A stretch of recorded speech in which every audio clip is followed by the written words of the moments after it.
संभलिए मामा श्री, युद्ध तो कल है और आपके पद अभी से डगमगा रहे हैं। किसी भी बड़े कार्य से पहले पग डगमगाना उचित होता है वासुदेव। यदि मनुष्य को अपने आप पर अति विश्वास हो जाए तो फिर वो असावधान हो जाता है। और जब मनुष्य के जीवन में डगमगाने का समय आता है तो सारी सृष्टि उसे असावधान होने के लिए विवश कर देती है। ऐसी स्थितियां उत्पन्न होती हैं कि मनुष्य को अति विश्वास हो ही जाता है।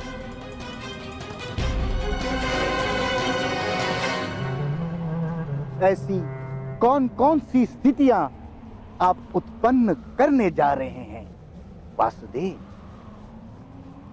मैं कहां कोई स्थिति उत्पन्न करता। मनुष्य के कर्म स्थितियों को उत्पन्न करते हैं और उन स्थितियों में हमारी प्रतिक्रिया हमें उन स्थितियों से बांध लेती है।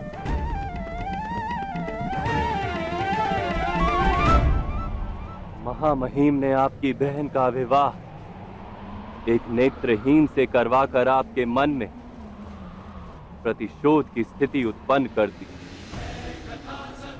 और आपने अपनी बहन और उनके पुत्रों को सिंहासन दिलाने का प्रण लेकर अपने आप को स्थिति से बांध लिया।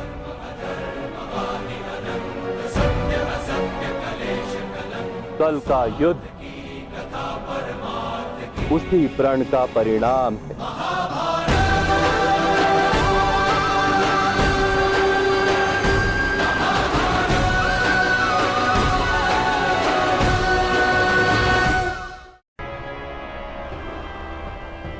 नहीं वासुदेव,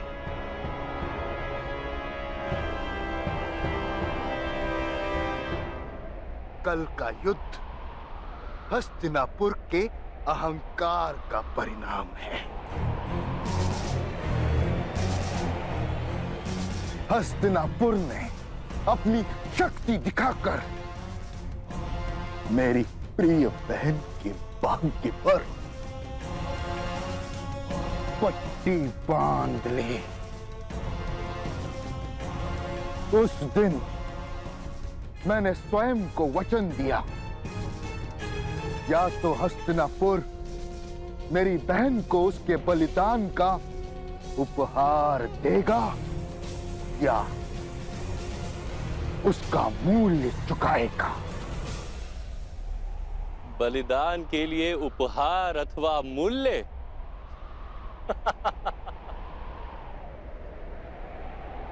जो बलिदान को व्यापार मानता है उसे पीड़ा तो अवश्य प्राप्त होती ही। विचित्र बात है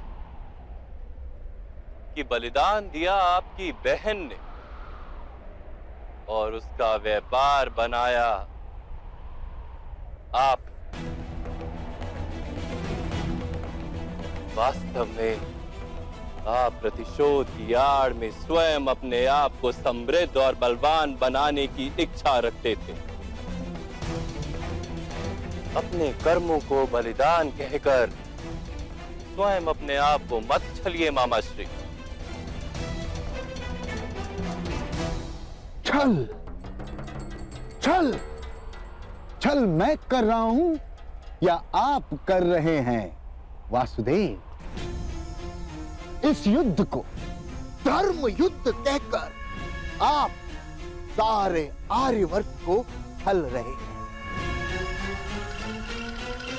इस सारे संसार में यदि मुझसे बड़ा कोई कपटी है तो वो केवल आप है वासुदेव। मुझे पूर्ण विश्वास है कि आपके इस धर्म युद्ध में आप छल का प्रयोग करके अधर्म अवश्य करेंगे।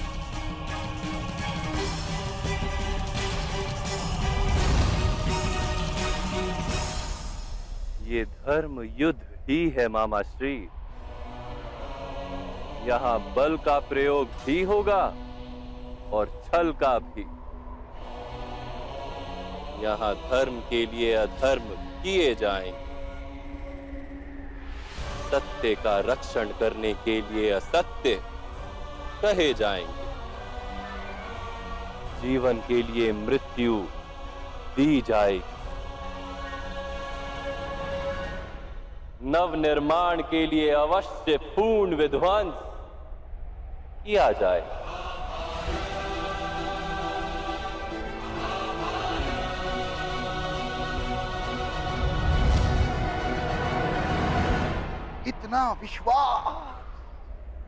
इतना विश्वास है आपको पांडवों के सामर्थ्य पर?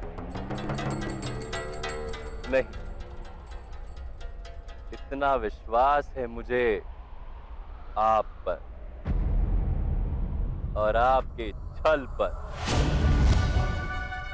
मैंने कहा आपसे, कुछ इस प्रकार की स्थितियां उत्पन्न हो गई हैं और आप उन स्थितियों में कुछ इस प्रकार बंध गए हैं कि अब आपके द्वारा किया गया प्रत्येक छल अंत में पांडवों को ही लाभ देगा।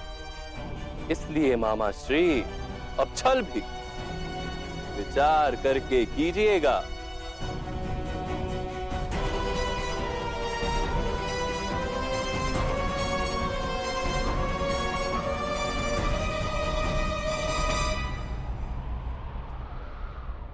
कल से आपके हर छल का, हर कपट का, हर अधर्म का उत्तर मिलेगा।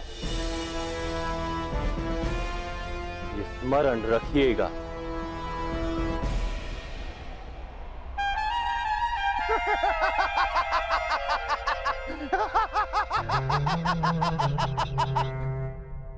स्मरण तो आप रखिएगा वासुदेव। आपने इस युद्ध में शस्त्र ना उठाने का प्रण लिया है।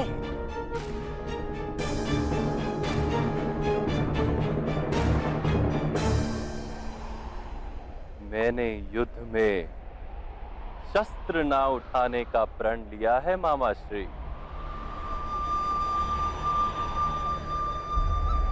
किंतु मेरी शक्ति मेरे शस्त्र नहीं। इस रणभूमि में मैं धर्म की शक्ति लेकर खड़ा हूं। वही मेरा शस्त्र है और वही मेरा कवच है। और मैं स्वयं आपके प्रिय पांडवों का कवच।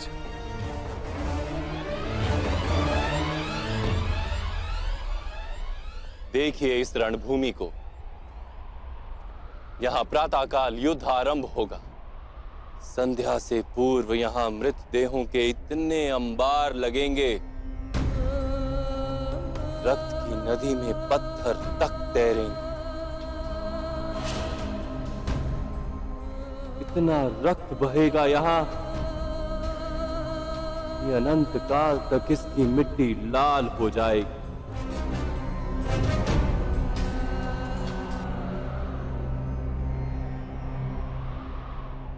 और मेरा वचन है, इस भीषण युद्ध में जिसकी भी मृत्यु होगी, उसको अंत समय में वास्तविक धर्म अवश्य दिखाई देगा।